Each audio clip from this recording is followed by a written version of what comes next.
You ask Tiger to solve. This deals with linear equations with one unknown. The final result is n equals -6. Let's solve it step by step. Simplify the expression. Expand the parentheses. Multiply the coefficients. Simplify the arithmetic. Group all constants on the right side of the equation. Add 12 to both sides. Simplify the arithmetic.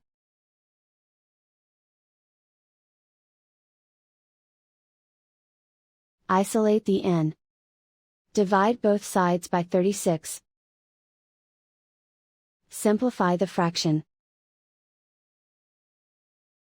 Find the greatest common factor of the numerator and denominator. Factor out and cancel the greatest common factor.